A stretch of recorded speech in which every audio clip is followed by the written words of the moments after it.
บายดีท่านผู้ฟังที่เคารพทุกท่านพบกับรายการวิทยุภาคภาษาลาวสถานีวิทยุ FEBC รายการ30นาทีต่อไปนี้หวังว่าจะเป็นประโยชน์ต่อท่านผู้ฟังในการดำเนินชีวิตเมื่อท่านผู้ฟังได้ติดตามรายการนี้ท่านก็จะมีความหวังมีความสุขในการดำเนินชีวิตเชิญท่านผู้ฟังติดตามได้ดังต่อไปนี้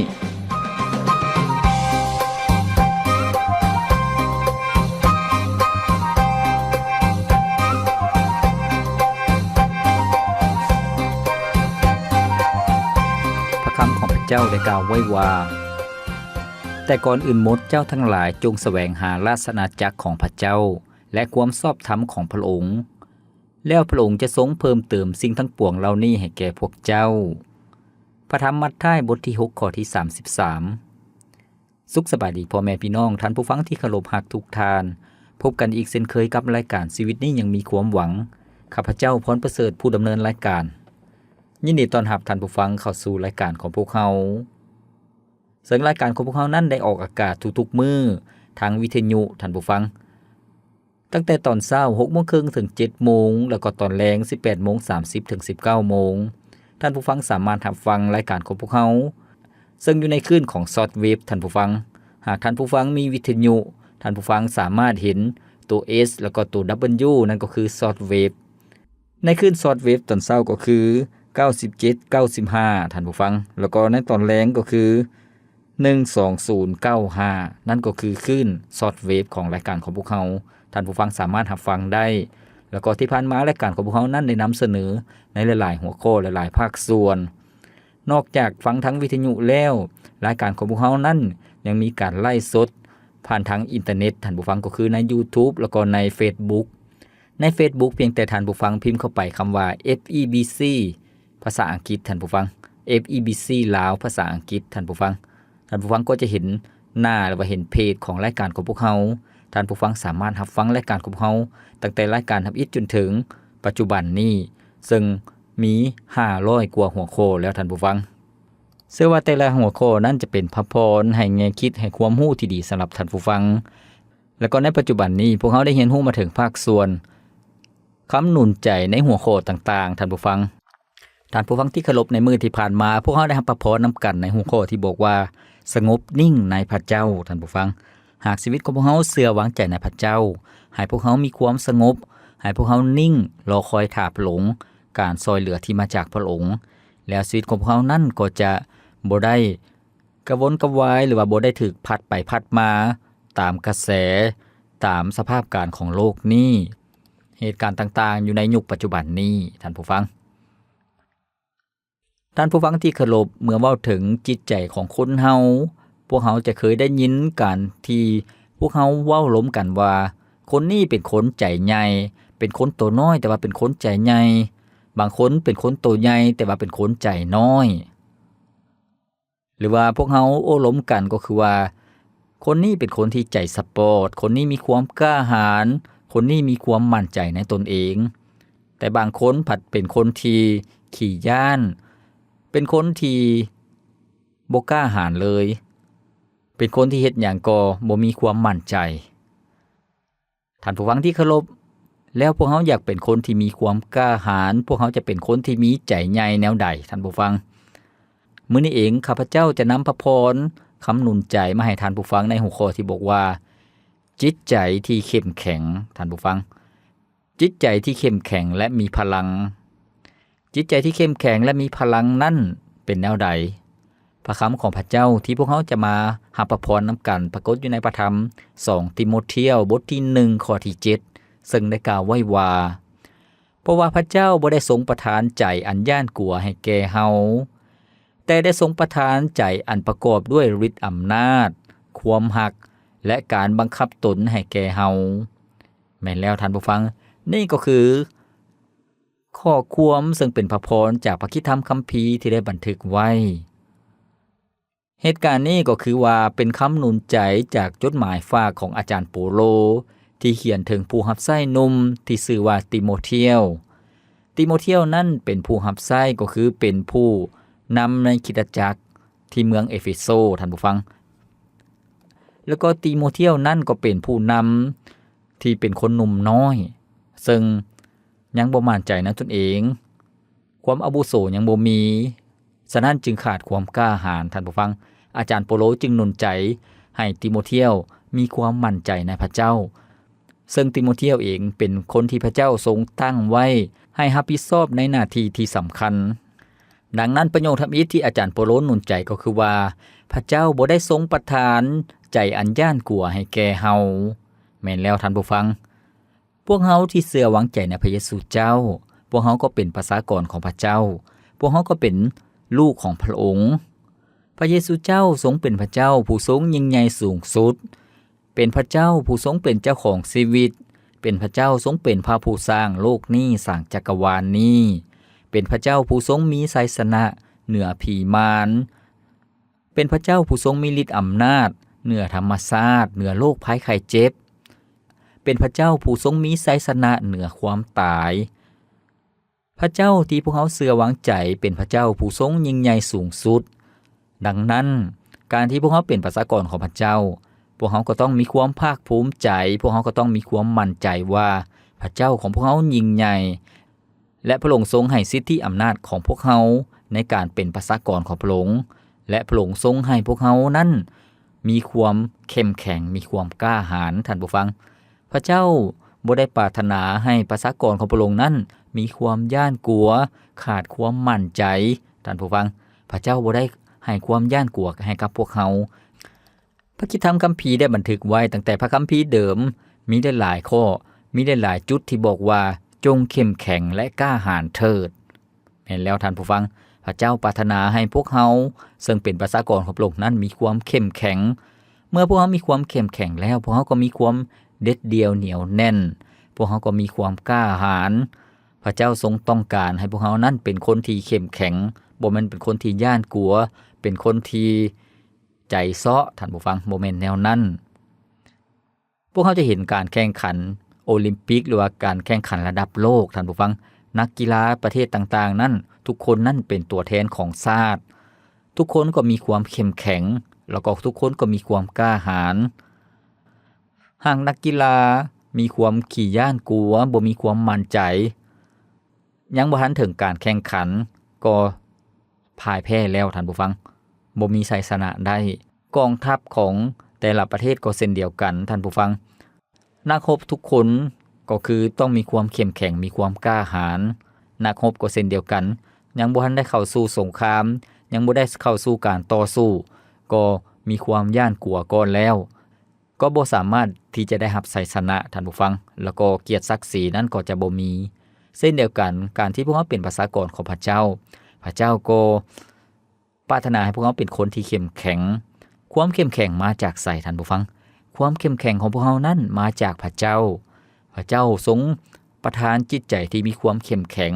ประทานจิตใจที่มีความกล้าหาญให้กับพวกเขาท่านผู้ฟังพระเจ้าประทานให้พวกเขาแนวใด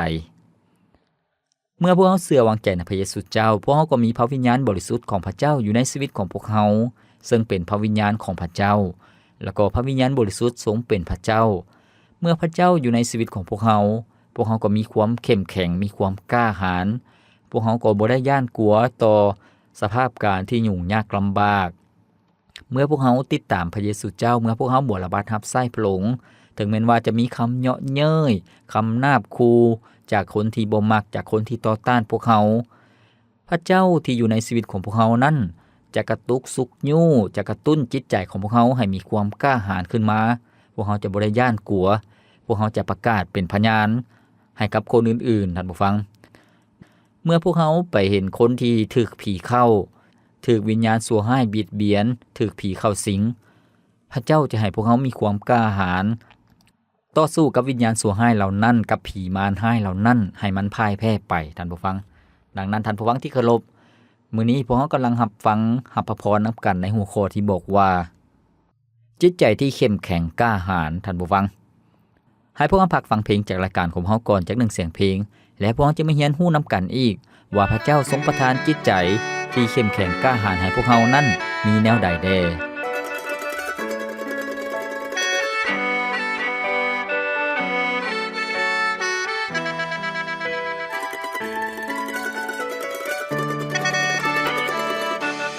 เขาเคยคิดบ่ว่าชีวิตจะสิ้นเมื่อใดยิ่งใหญ่ล้นฟ้าอำนาจเงินทองเอาไปบ่ได้ผู้ใดเป็นเจ้าของลมหายใจจะช่วยเราได้ในวันสุดท้ายโดยบ่ต้องตายตกในนรกบึงไฟพระเจ้าทรงกำหนดชีวิตมนุษย์ทุกคนผ่านแดดลมฝนสุดท้ายหวนคืนไปสู่พื้นดินมีวันจบสิ้นตามกาลเวลาเปรียบดังดอกหญ้าที่เหี่ยวแห้งไปออกดอกเบ่งบานเท่าใดสุดท้ายบ่เหลือความงามเลย1,000 ปีอยู่ในโลกนี้สำหรับพระองค์แล้วมันเป็นเพียงวันเดียวเท่านั้นเฮาจึงได้หูว่าชีวิตนี้มันสั้นเท่าใดเจอใส่ชีวิตจังได้มันถึงจะมีคุณค่าพระองค์หาเขาจึงได้สละชีวาเพื่อไทยเพื่อเฮาจะบ่ได้สายชีวิตอย่างให้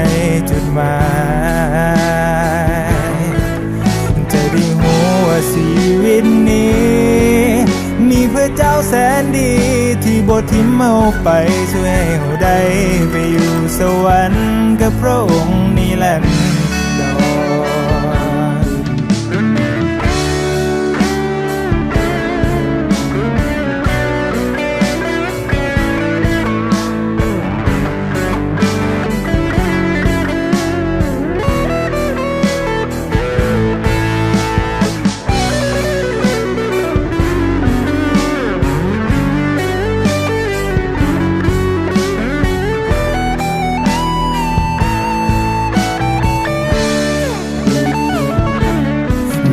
1,000 ปีอยู่ในโลกนี้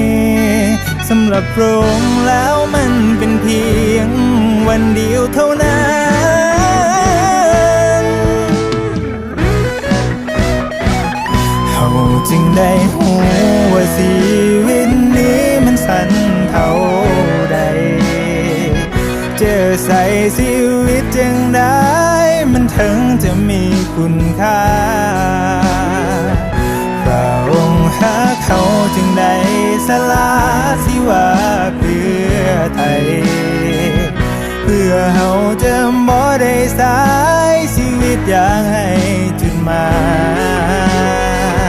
ยจะได้หูว่าชีวิตนี้มีพระเจ้าแสนดีที่บ่ทิ้งเฮาไปช่วยให้เฮาได้ไปอยู่สวรรค์กับพระองค์นิรันดรเฮาจึงได้หู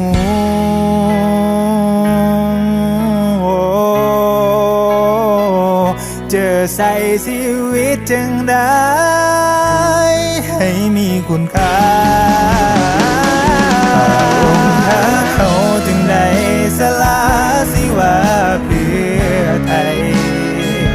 เพื่อเฮาจะบ่ได้สายชีวิตอย่างให้จุดหมายจะได้หูว่าชีวิต ท่านผู้ฟังที่เคารพมื้อนี้พวกเรากำลังรับพรรับคำนุ่นใจนำกันในหัวข้อที่บอกว่าจิตใจที่เข้มแข็งจิตใจที่กล้าหาญท่านผู้ฟังซึ่งพวกเราได้รับพระพรนำกันในพระคำของพระเจ้าในพระธรรม2ติโมธีบทที่1ข้อที่7ส่วนทำอิฐพวกเราได้เรียนรู้แล้วก็คือว่าพระเจ้าบ่ได้ทรงประทานใจที่ย่านกลัวให้กับพวกเราแต่พระเจ้าทรงประทานจิตใจที่กล้าหาญให้กับพวกเราท่านผู้ฟังแล้วก็สิ่งต่อมาที่พระเจ้าทรงประทานให้กับพวกเรามีอย่างใดก็คือว่าพระเจ้าทรงประทานจิตใจอันประกอบด้วยฤทธิ์อำนาจท่านผู้ฟังพระเจ้าทรงประทานจิตใจที่ประกอบด้วยฤทธิ์อำนาจก็คือว่าเป็นจิตใจที่มีความเข้มแข็งเป็นจิตใจที่มีฤทธิ์อำนาจของพระเจ้าใจที่พระองค์ทรงประทานให้กับพวกเรานั้นบ่แม่นจิตใจที่อ่อนแอบ่แม่นจิตใจที่ย้านกลัวท่านผู้ฟังแต่เป็นจิตใจที่เข้มแข็งจิตใจที่มีฤทธิ์อำนาจ พระเยซูเจ้าทรงมีฤทธิ์อำนาจเหนือความตายพระเยซูเจ้าทรงมีฤทธิ์อำนาจประเสริญกับผีมารร้ายพระเยซูเจ้าทรงมีฤทธิ์อำนาจที่ยิ่งใหญ่บ่จำกัดดังนั้นเมื่อพวกเขาเชื่อวางใจในพระเยซูเจ้าพวกเขาก็มีจิตใจที่มีฤทธิ์อำนาจดังนั้นท่านผู้ฟังที่เคารพเมื่อพวกเขาประเสริญกับปัญหาประเสริญกับเรื่องราวใหญ่ๆเรื่องราวที่ร้ายแรงที่กระทบเข้ามาในชีวิตของพวกเขาให้พวกเขารู้ว่าในชีวิตของพวกเขานั้นมีจิตใจของพระเจ้าอยู่ในชีวิตของพวกเขาสิ่งที่พระองค์ทรงประทานให้เป็นจิตใจที่มีฤทธิ์อำนาจให้พวกเขาใช้สิทธิอำนาจในการเป็นลูกของพระเจ้าให้พวกเขาใช้สิทธิอำนาจในความยิ่งใหญ่อันบ่จำกัดของพระเจ้ามาประเสริญกับปัญหาประเสริญกับความทุกข์ใจความลำบากต่างๆการท้าทายต่างๆที่เกิดขึ้นในชีวิตของพวกเขาเมื่อพวกเขามีจิตใจที่มีฤทธิ์อำนาจพระเจ้าก็จะทรงให้ชีวิตของเขานั้นมีชัยชนะ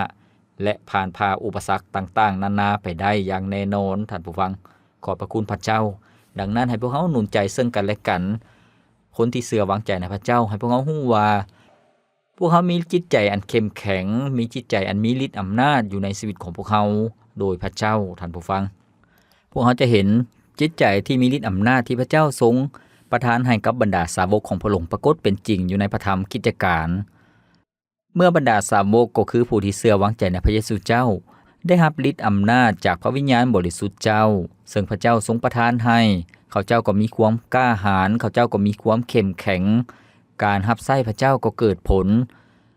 เขาเจ้ามีความกล้าหาญประกาศเป็นพยานเรื่องราวของพระเยซูเจ้าประกาศข่าวประเสริฐแล้วก็ปิ่นปัวรักษาโรคภัยไข้เจ็บหลายๆคนได้รับการปิ่นปัวให้ดีคนที่ถูกผีเข้าก็ถูกขับผีออกท่านผู้ฟังนั่นก็คือจิตใจที่พระเจ้าทรงประทานให้บรรดาผู้เชื่อของพระองค์เมื่อก่อนเขาเจ้ามีความย่านกลัวท่านผู้ฟังเมื่อพระเยซูเจ้าถูกบรรดาผู้นำศาสนาจับแล้วก็ขึงอยู่ถึงไม้กางแขนแล้วก็ถูกฝังไว้ในอุโมงค์ฝังศพบรรดาสาวกของพระเยซูเจ้าก็พากันย่านกลัวเขาเจ้าพากันอยู่บ่อนเดียวกันแล้วก็อัดประตูใส่หลายประตูไว้อย่างแน่นหนาหลายๆสั้นเขาเจ้าอัดปองเยี่ยมไว้ปิดปองเยี่ยมไว้บ่กล้าออกไปนอกเลยท่านผู้ฟังเขาเจ้ามีความย่านกลัวแต่เมื่อบรรดาสาวกได้รับฤทธิ์เดชของพระเจ้าตามพระสัญญาที่พระองค์ทรงสัญญาไว้ในพระธรรมกิจการบทที่2เขาเจ้าก็มีความกล้าหาญประกาศให้คนรับเชื่อเป็นจำนวนหลวงหลายเขาเจ้ากล้าประกาศสั่งสอนแม้แต่อยู่ในพระวิหารของพระเจ้าเขาเจ้าก็ประกาศอยู่ตามบ่อนสาธารณะต่างๆเขาเจ้าก็ยังประกาศเป็นพยานดังนั้นท่านผู้ฟังที่เคารพจิตใจที่มีฤทธิ์อำนาจนั้น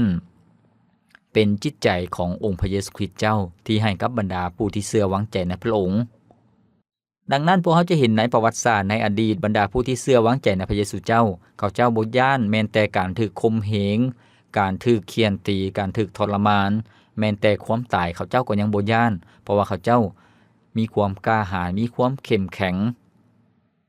พระเจ้าบ่เพียงแต่มอบจิตใจที่มีความกล้าหาญมีฤทธิ์เดชให้กับพวกเขาเท่านั้นพระเจ้ายังทรงมอบจิตใจให้กับพวกเขาก็คือว่าจิตใจที่มีความหักท่านผู้ฟังประกอบด้วยความหักซึ่งความหักที่พระเจ้าทรงประทานให้นั้น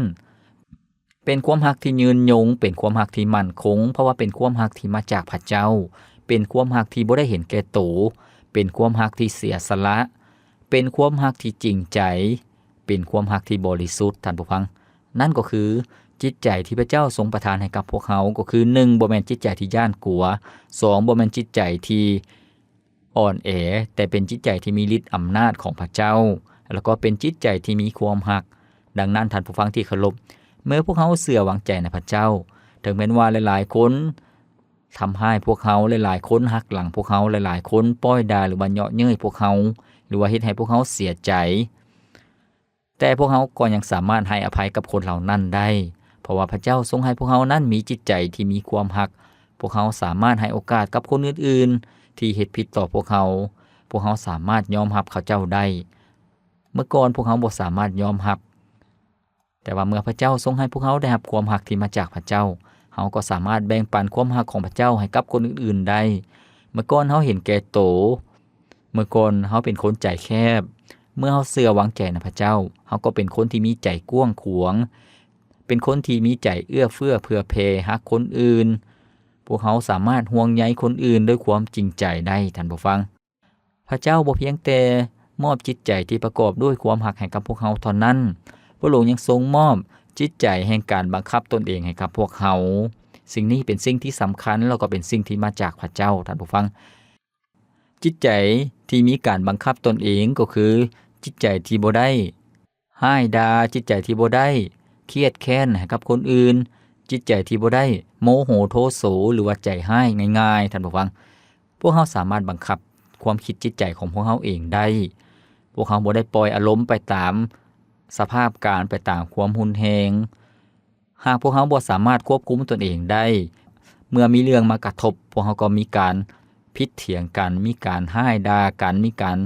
ใช้กำลังหุนแฮงท่านผู้ฟังมีการทำให้กันด้วยคำเว้ามีการเสียดสีกันเถียงกันอย่างหุนแฮงจนถึงขั้นลงไม้ลงมือก็คือว่าใช้กำลังต่อสู้กันนั่นก็คือ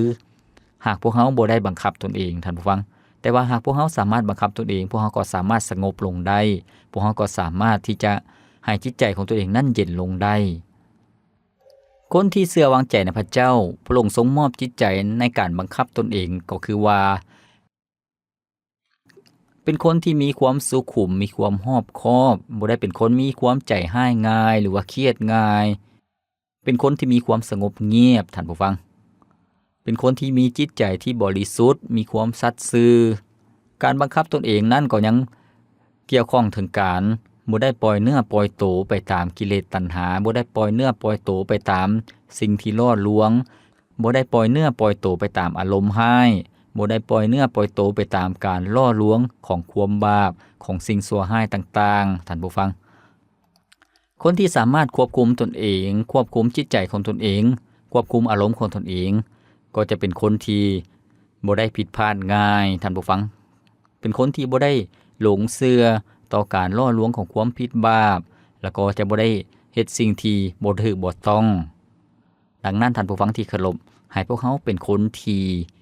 มีความกล้าหาญเป็นจิตใจที่มีพลังที่มาจากพระเจ้าพระเจ้าบ่ได้มอบจิตใจที่อ่อนแอจิตใจที่สับสนวุ่นวายให้กับพวกเขาแต่พระเจ้าทรงมอบจิตใจที่มีความกล้าหาญมีความเข้มแข็งเป็นจิตใจที่มีฤทธิ์อำนาจเป็นจิตใจที่มีความรักเป็นจิตใจที่รู้จักการควบคุมอารมณ์ความคิดจิตใจของตนเองได้ขอบคุณพระเจ้าท่านผู้ฟังดังนั้นการดำเนินชีวิตที่พวกเขาติดตามพระเจ้าทุกๆมื้อให้พวกเขาเรียนรู้ที่จะมีประสบการณ์กับพระองค์ให้พวกเขาขอพระเจ้าช่วยเหลือพวกเขาที่จะพัฒนาตนเองเรื่อยๆให้เป็นผู้ใหญ่ในความเชื่อให้มีชีวิตที่เป็นแบบอย่างเป็นพระพรให้กับคนอื่นๆและคนอื่นก็อยากอยู่ใกล้คนอื่นก็อยากมาปรึกษาหารือกับพวกเขาคนอื่นก็อยากให้พวกเขานั้นมีส่วนช่วยเหลือในชีวิตของเขาเจ้าเพราะว่าพวกเขาเป็นคนที่เพิ่งพาได้เพราะพวกเขาเป็นคนที่สามารถเฮ็ดให้คนที่ใจร้อนก็สามารถใจเย็นลงได้การที่พวกเขามีความรักก็เป็นการแสดงว่าความรักของพวกเขานั้นเป็นความรักที่มาจากพระเจ้าในสังคมในกลุ่มคนที่ขาดความรักหลายๆบอนมีความแรงน้ำใจบ่มีการช่วยเหลือซึ่งกันและกันแต่ว่าเมื่อชีวิตของพวกเขาเข้าไปมีส่วนในบอนนั้นคนอื่นก็จะเห็นความรักที่มาจากพระเจ้าผ่านทางชีวิตของพวกเขาท่านผู้ฟังขอบพระคุณพระเจ้าดังนั้นท่านผู้ฟังที่เคารพมื้อนี้พวกเขาได้รับฟังนำกันในหัวข้อที่บอกว่าจิตใจที่เข้มแข็งจิตใจที่กล้าหาญเป็นจิตใจที่มีฤทธิ์อำนาจให้พวกเขามั่นใจว่าพระเจ้าทรงประทานสิ่งเหล่านี้ให้กับพวกเขาแล้วเพียงแต่ให้พวกเขานำสิ่งเหล่านี้ออกมาใช้ให้ปรากฏผลเป็นจริงในชีวิตของพวกเขาท่านผู้ฟังขอบพระคุณพระเจ้าท่านผู้ฟังที่เคารพรายการของพวกเราดำเนินมาฮอดนี้ก็สิ้นสุดเพียงเท่านี้ข้าพเจ้าพรประเสริฐผู้ดำเนินรายการขอกล่าวคำว่าขอพระเจ้าอวยพรท่านผู้ฟังทุกท่านพบกันใหม่ในมื้อต่อไปสบายดี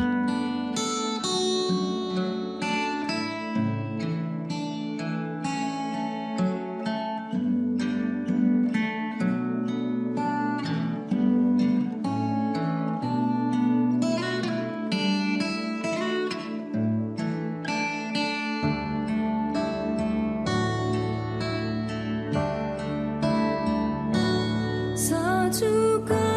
รแด่พระเจ้าอ จะนามาสการพระนามห้องหมื่นบ่เคยมาก่อนวิญญาณข้าจะนามาสการพระองค์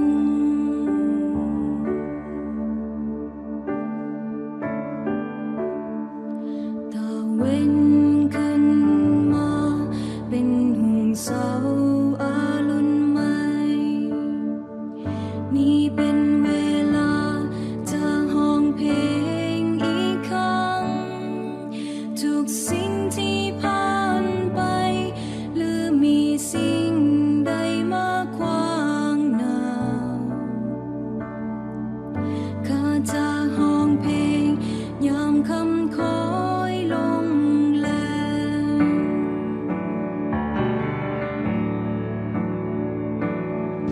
ส่งหักลนฟ้าและส่งสาดในความโกรธพระนามยิ่งใหญ่ทรงมีใจเมตตา ข้าจะห้องเพลงยกย่อพระคุณของพระองค์ 10,000เหตุผลที่ใจข้าบูชา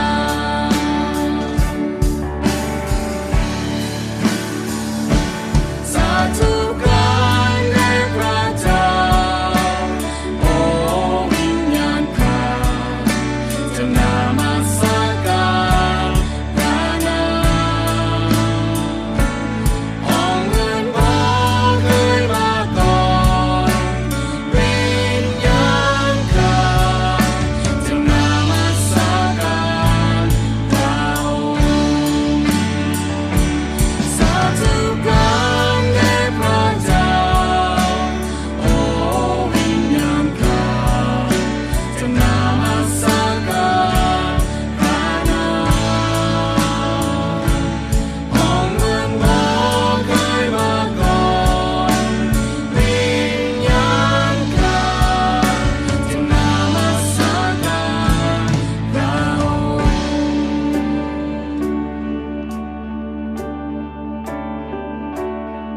เมื่อชี